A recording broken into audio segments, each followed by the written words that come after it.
पहले सारे जय पराजय या तो भ्रष्टाचार से प्रभावित थे, भ्रष्टाचार किया इसको हटाने के लिए आए, या तो परिवारवाद से प्रभावित थे, परिवारवाद के पीछे जातिवाद का एक अनवरत संतान भी होता है, और तुष्टीकरण से प्रभावित जनादेश थे। भारतीय लोकतंत्र को ये तीन नासुरों ने घेर लिया था। नरेंद्र मोदी जी ने भ्रष्टाचार, परिवारवाद और तुष्टीकरण को हटाकर पॉलिटिक्स ऑफ परफॉर्मेंस को तरजीह दी, और आज विकास जनता के फैसलों का निर्णय करता है। मगर फिर भी कहीं कहीं दूर तक भ्रष्टाचार भी बैठा है, बच गया है, परिवारवाद तो दिखाई ही पड़ता है, और तुष्टीकरण की राजनीति भी चलती है। इसलिए मोदी जी ने आज नारा दिया है, भ्रष्टाचार क्विट इंडिया, परिवारवाद क्विट इंडिया, तुष्टीकरण क्विट इंडिया। मान्यवर, अगर भ्रष्टाचार, परिवारवाद और तुष्टीकरण एक क्विट इंडिया अगर कर लेते हैं, तो इस देश की राजनीति में मोदी जी ने 2014 से एक नए युग की शुरुआत करी है, विकास के युग की। वो हमारे स्वतंत्रता सेनानियों की कल्पना के भारत की निर्मित 2047 के बहुत साल पहले कर देगी, इसका मुझे पूरा विश्वास है।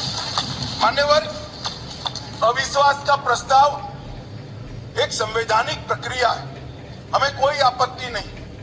विपक्ष का उद्देश्य है कोई भी हो, विपक्ष का अधिकार है अविश्वास का प्रस्ताव ले आए। और मैं तो कई बार मानता हूं कि अविश्वास प्रस्ताव से पार्टियों के और गठबंधनों के चरित्र उजागर हो। कई बार अविश्वास प्रस्ताव आए, मैंने जैसे पहले कहा, मैं 3 अविश्वास प्रस्ताव का जिक्र करना जरूर चाहूंगा। 2 अविश्वास प्रस्ताव है यूपीए सरकार के खिलाफ, जो हम विपक्ष में थे तब लेकर आए थे, और एक अविश्वास प्रस्ताव एनडीए सरकार के खिलाफ था, जो यूपीए जब विपक्ष में थी तब। 1993 जुलाई में नरसिम्हा राव जी की कांग्रेस की सरकार थी, उसके खिलाफ अविश्वास प्रस्ताव है। अब सरकार बचानी होती है, नरसिम्हा राव जी को बचानी थी। कांग्रेस का मूल सिद्धांत है, येन केन प्रकारेण सत्ता में बने रहना, सत्ता में बने रहने का प्रयास करना। ना इसके लिए सिद्धांत होते हैं, ना नीतियां होती है, ना औचित्य होता है। मान्यवर, नरसिम्हा राव जी की सरकार अविश्वास प्रस्ताव जीत गई, और बाद में कई लोगों को जेल की सजा हुई, स्वयं नरसिम्हा राव जी को हुई, क्योंकि झारखंड मुक्ति मोर्चा को घूस देकर अविश्वास प्रस्ताव पर विजय प्राप्त करी। आज कांग्रेस भी वहां बैठी है, और झारखंड मुक्ति मोर्चा भी वहां बैठा है। मान्यवर, 2008 में मनमोहन सिंह जी विश्वास प्रस्ताव लेकर आए। विश्वास प्रस्ताव के वक्त भी एक बार यहाँ पर बरोबर देश में वातावरण हो गया था कि इनके पास बहुमत नहीं, बहुमत था भी नहीं। और मान्यवर, इस सदन ने उस वक्त सबसे कलंकित घटना देखनी पड़ी, सांसदों को करोड़ों रुपए की घूस देनी पड़ी, और हमारे ऑनेस्ट सांसद वो रुपया लेकर पीठ के सामने आए और कहा कि हमें संरक्षण चाहिए, हमें रुपया ऑफर, और वो सरकार बचा ली। तो एक तो चरित्र है यूपीए का, सरकार के सामने अविश्वास का प्रस्ताव आए या कोई अविश्वास का प्रस्ताव न लाए, इसलिए विश्वास का प्रस्ताव वो स्वयं लाए।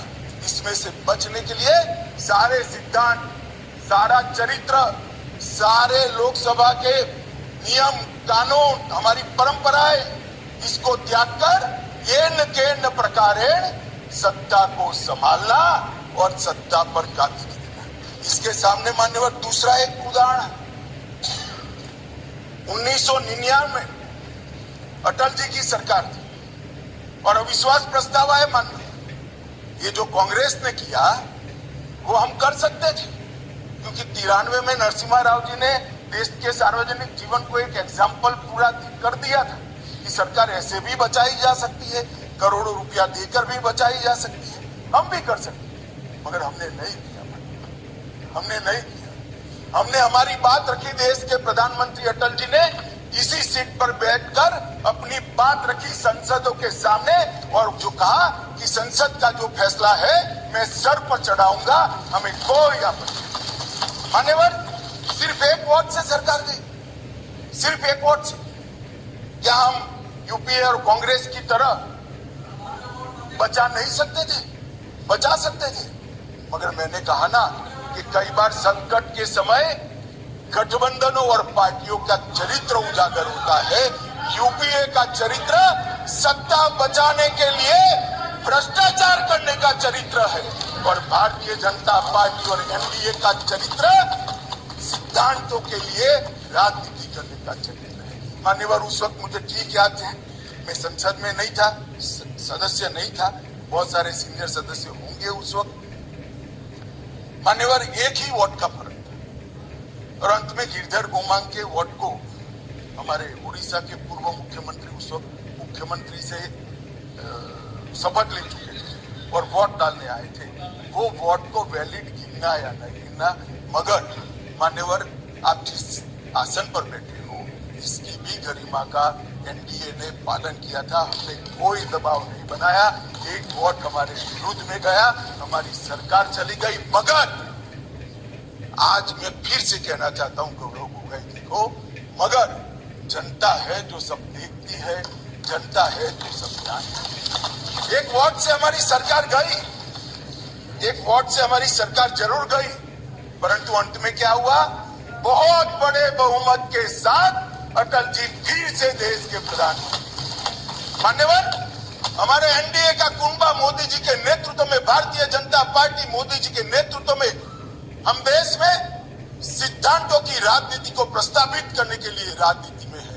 ये इनके इन प्रकारण सत्ता को बचाने के लिए राजनीति के अंदर नहीं। और ये दो चरित्र आज इस अविश्वास प्रस्ताव पर की चर्चा के माध्यम से मैं 130 करोड़ की जनता को याद कराना चाहता हूं। एक और करोड़ों रुपया खर्च कर बहुमत खरीदने वाले लोग बैठे हैं और एक बार सिद्धांत के लिए सत्ता छोड़ने वाले जनता, देश की जनता ने। मान्यवर, अरे शुरुआत है, धैर्य रखो, काफी सुनना पड़ेगा। सुरेश जी, ये तो ट्रेलर है, अभी ट्रेलर है। मान्यवर, अभी बात निकली गरीब कल्याण, हमारी साथी मंत्री अनुप्रिया जी गरीब कल्याण की सारी बातें बता रही थी। मान्यवर, गरीबी हटाओ का नारा दिया, सालों तक गरीबी हटाओ के नारे के आधार पर देश की भोली भाली गरीब जनता का विश्वास प्राप्त किया और वोट लेते रहे, जीतते रहे, गरीबी झसकी तस रही। नरेंद्र मोदी जी ने कोई बड़े बड़े वादे, परंतु नरेंद्र मोदी जी के जहन में गरीबी का डंक भी था, दंश भी था, क्योंकि वो स्वयं गरीब के घर से आकर इस सबसे बड़ी पंचायत में है। इन्होंने गरीब कल्याण के लिए मान्यवर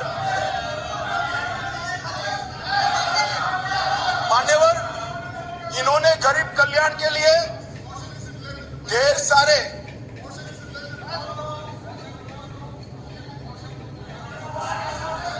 मान्यवर सुरेश जी इतने सीनियर मेंबर है, उनको अविश्वास प्रस्ताव का कैरेक्टर मालूम नहीं है।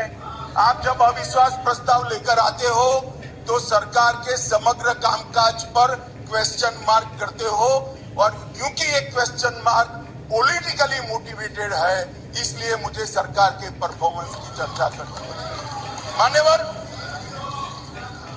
मान्यवर, इस देश के करोड़ों गरीबों के नसीब में जब तक मोदी जी प्रधानमंत्री नहीं बने, धुएं से भरा हुआ घर था।